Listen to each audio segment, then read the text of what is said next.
میرے ناظرین اور سامعین، رمضان المبارک کے استقبال اور تیاری کے سلسلے میں نواں عمل اپنی عبادات میں اضافہ کرنا ہے۔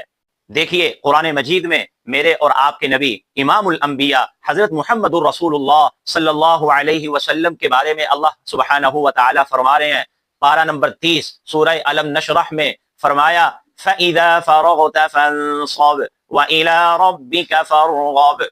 آپ حضرات ان دو آیات کی گہرائی میں اتر جائیے اور دیکھیے کہ اللہ سبحانہ و تعالی میرے اور آپ کے نبی امام الانبیاء حضرت محمد رسول اللہ صلی اللہ علیہ وسلم کو کیا حکم فرما رہے ہیں۔ ارشاد فرمایا فَإِذَا فَرَغْتَ فَانصَبْ،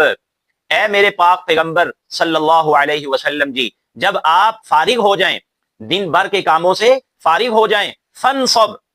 تو پھر آپ اپنے آپ کو تھکائیے، وَإِلَىٰ رَبِّكَ فَارْغَب، اور اپنے پروردگار کی طرف رغبت کیجئے۔ تو دیکھیے فرمایا فَإِذَا فَرَغْتَ، کہ اے پاک پیغمبر صلی اللہ علیہ وسلم جی، جب آپ فارغ ہو جائیں دن بھر کے کاموں سے، تو یہاں ذرا غور فرمائیں کہ میرے اور آپ کے نبی، پیارے نبی، سونے نبی حضرت محمد رسول اللہ صلی اللہ علیہ وسلم کی دن بھر کیا مصروفیات ہوا کرتی تھیں۔ اللہ کے نبی کا ایک ایک کام عبادت،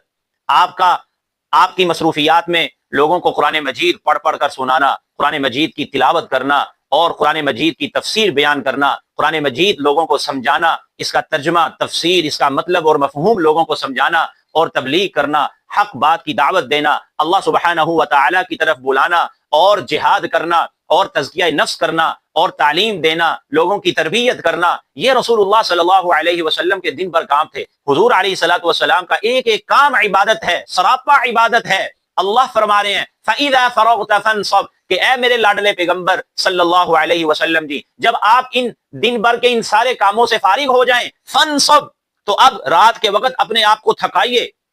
اللہ کے سامنے کھڑے ہو جائیں، نماز پڑھیں اور تھکا دیجئے اپنے آپ کو اور اپنے پروردگار کی طرف رغبت کیجئے۔ چنانچہ صحابہ اکرام رضوان اللہ تعالی علیہم اجمعین فرماتے ہیں کہ پھر اللہ کے نبی نے اس کا حق ادا کیا، اپنے آپ کو تھکایا، یہاں تک کہ روایات میں آتا ہے حتی یتورمت قدما، کہ حضور صلی اللہ علیہ وسلم اتنا لمبا قیام فرماتے تھے اور اتنا اپنے آپ کو تھکایا کرتے تھے کہ آپ کے پاؤں مبارک پر ورم پڑ جایا کرتے تھے، سوج جایا کرتے تھے۔ تو صحابہ اکرام عرض کیا کرتے تھے یا رسول اللہ صلی اللہ علیہ وسلم جی، آپ کیوں اپنے آپ کو اتنا تھکاتے ہیں، کیوں اتنی مشکلات میں اپنے آپ کو ڈالتے ہیں یا رسول اللہ، آپ تو بخشے بخشائے ہیں۔ تو جواب سنیے میرے اور آپ کے نبی کیا آگے سے ارشاد فرماتے تھے، آپ فرماتے تھے افلا اکون عبدا شکورا، تو کیا میں اپنے پروردگار کا شکر گزار بندہ نہ بنوں۔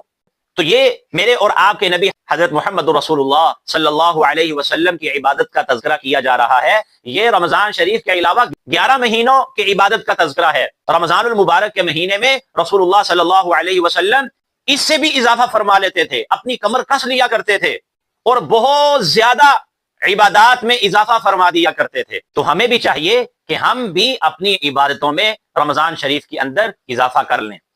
سب سے پہلے جو فرائض ہیں ہم اس کو پورا کریں۔ دن کی جو 5 نمازیں ہیں، یہ 5 کا عدد، یہ گنتی ہم پوری کریں۔ فجر کی نماز جماعت کے ساتھ وقت کے اندر اندر پڑھیں، ظہر کی نماز جماعت کے ساتھ پڑھیں، عصر کی نماز، مغرب کی، عشاء کی مسجد میں جا کر جماعت کے ساتھ پڑھیں، اور نماز جمعہ کی بروقت ادائیگی کیجیے۔ جو فرائض ہیں، واجبات ہیں، نماز وتر کا اہتمام کیجیے، اور جو سنت موقدہ ہیں، 12 سنت موقدہ ہیں، فجر کی نماز سے پہلے 2 رکعت، نماز ظہر سے پہلے 4، اور ظہر کی نماز کے بعد 2 رکعت، اور مغرب کی نماز کے بعد 2 سنت موقت، اور نماز عشاء کے بعد 2 سنت موقت، ان کا اہتمام کیجئے۔ اور پھر اس کے علاوہ جو نوافل ہیں ان کا اہتمام کیجئے، ظہر کے بعد کے 2 نفل، عصر سے پہلے کی 4، اور نماز مغرب کے بعد کی 2، اور نماز عشاء کے بعد کی جو نوافل ہیں ان کا اہتمام کیجئے۔ تہجد کی نماز ہے، اور اشراق کی نماز ہے، چاشت کی نماز ہے، اوابین کی نماز ہے، صلاۃ الحاجت ہے، صلاۃ التوبہ ہے۔ تو ان نمازوں کا اہتمام کیجئے، اپنی عبادتوں میں اضافہ فرما دیجئے،